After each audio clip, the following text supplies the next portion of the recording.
Hello, I'm Steve Martin, the Executive Director of the Alliance for the Future of Agriculture in Nebraska, or AFAN. And I'm Andrew Dunkley. I'm the Director of State Legislative Affairs with the Nebraska Farm Bureau. And we have heard from many of our members that they would like further information on the Livestock Modernization Act. The Livestock Modernization Act was recently expanded in LB 1261. These are state-run tax credits available to new investment by livestock producers. The Nebraska cattlemen and the Nebraska pork producers were part of the effort as well as our organizations, and our members wanted to know more about this. So to answer all of our questions today about the Livestock Modernization Program and the Rural Advantage Program, we have with us Garrett Nedved with Nebraska Department of Revenue. Thank you, Garrett, for being with us today. And if you don't mind, introduce yourself and what your role is. I'm Garrett Nedved. I'm a tax specialist senior with the Nebraska Department of Revenue, and I help administer the Nebraska Rural Development Act and review applications and answer any questions that people may have concerning it. Great. So we do have some new things with livestock modernization, especially. Do you want to update us on that program and what's changed? Yeah, so with the past legislative session, LB 1261 changed the component to the Nebraska Rural Development Act. With that, it extended the sunset date on which applications can be submitted from 2022 to 2027. And then also changed the portion of the livestock modernization part where it increased the maximum credits available per application from 150,000 to 500,000, and then it also increased the total funds for the program for a calendar year from 1 million to 10 million.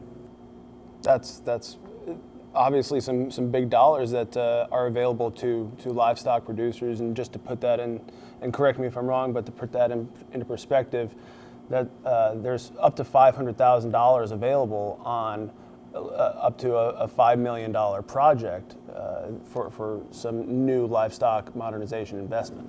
Correct. So it's the credits calculated based off the 10% increase in net new investment. So a $5 million increase in investment would result in a $500,000 credit.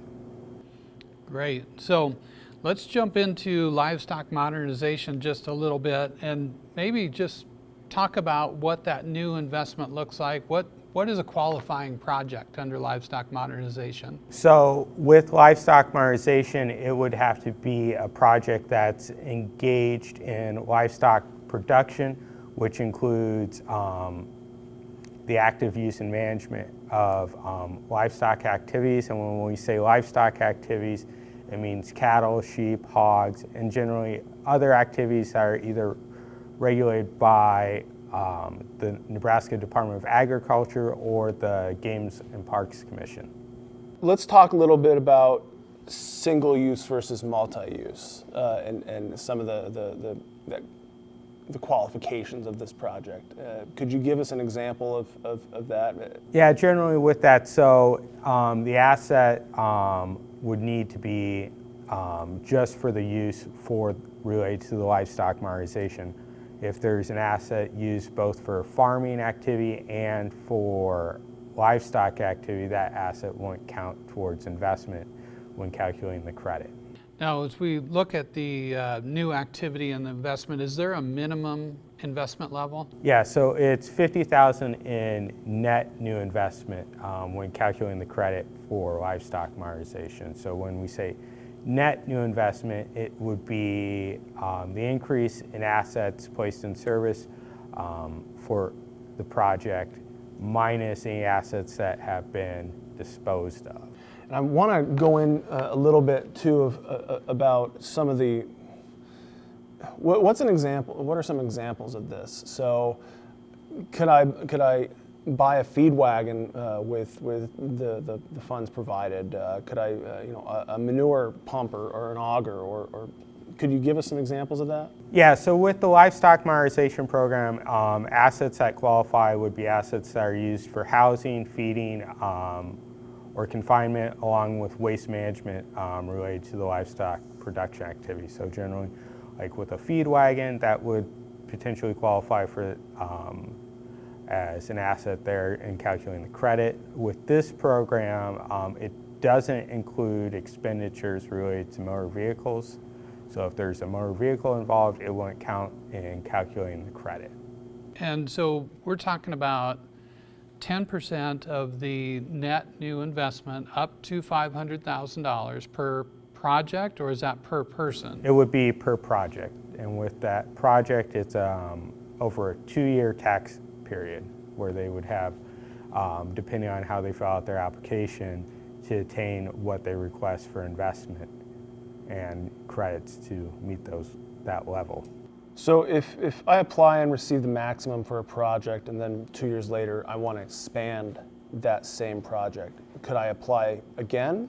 Correct. So you could apply for the same location, and then it would just have to be after the prior project has ended, and then then you can calculate any increase there. But if you apply in successive years, the prior project would be considered abandoned, and then you could count for the new project. So when's the deadline for application? So applications for 2022 are due by November 1st of this year. However, that's subject to the available funding with that. So currently there's $10 million available this year for livestock modernization, and so far there's just a little over $8 million that remains available for new applications. And then after November 1st, would that be an application that would count in 2023? Correct. So any application submitted after November 1st would be considered an application received on the first business day of 2023. So one of the questions we get is, when should somebody apply for the Livestock Modernization Program? With that, so the way we calculate investment is when an asset is placed in service.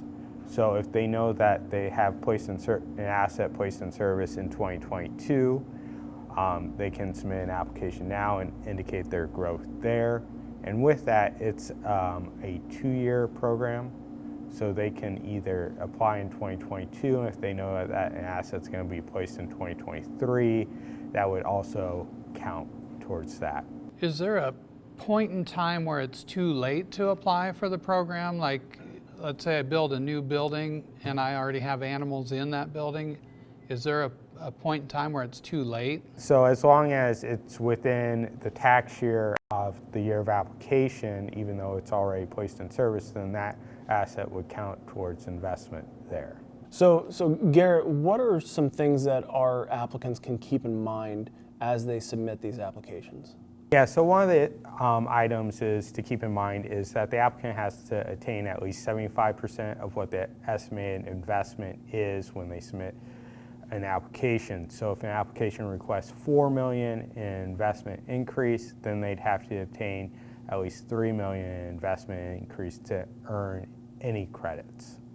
So it's really important for them to be accurate in their estimate on the application. Correct. So with that, with the application, once they submit and request credits there, they can't go back and request more credits even if their investment actually costs more than what was stated on the application. So it's kind of important to figure out the best way on how much that investment's going to be.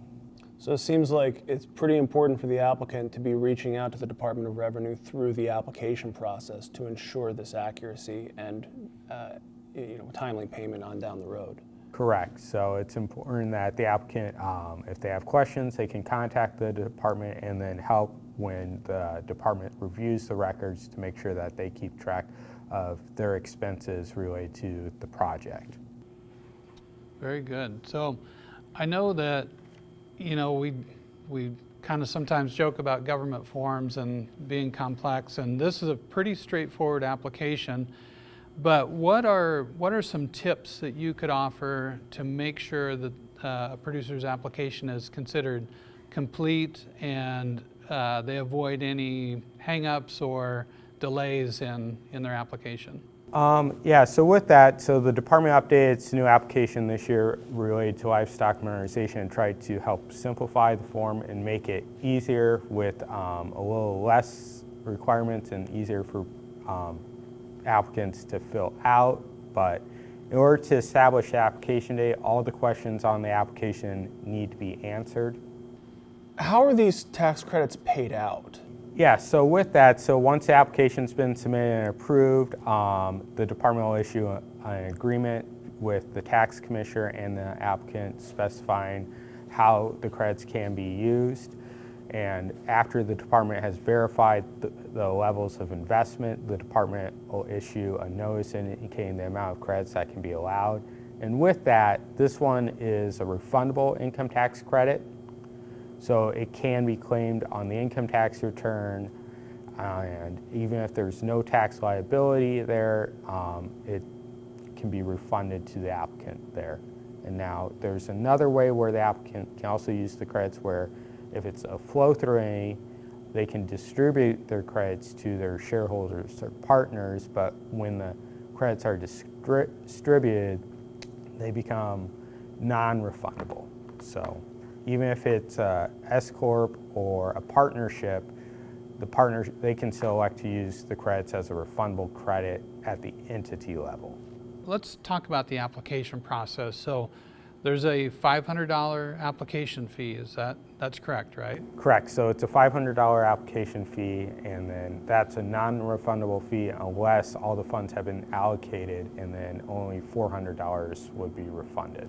So the other component, there is a component for E-Verify or asking about E-Verify. Can you kind of talk through that part of it? Yes. So with the application, if the project is going to have employees or will have employees, the applicant needs to be signed up for E-Verify at the time of application. And one of the items that's requested with the application is to provide the company E-Verify page showing they're registered. And are you asking for employee information in that application?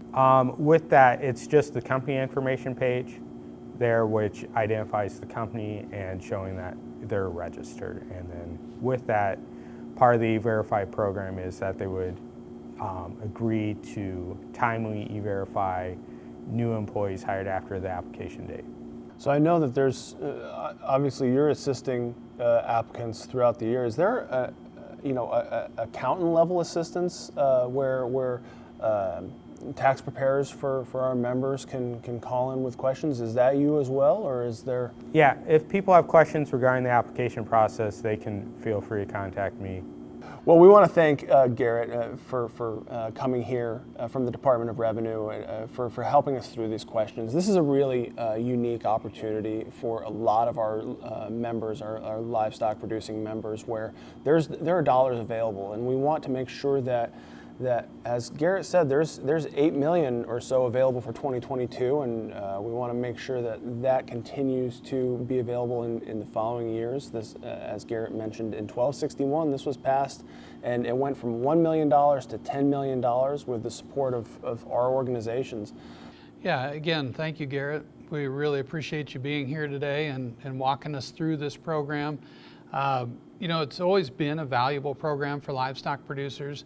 But like you said, there's $8 million available still that can be claimed over the next couple months. There'll be $10 million again next year. So for a livestock producer, especially if you look at inflation and some of the factors that are affecting building costs today, this is a way to help reduce that at least a little bit. And it's a valuable tool for livestock producers. So really appreciate the work the Department of Revenue is doing to support livestock producers. And again, we encourage you to reach out to the Nebraska Department of Revenue with questions. We're definitely a resource, but they are the experts. So Garrett, thank you very much.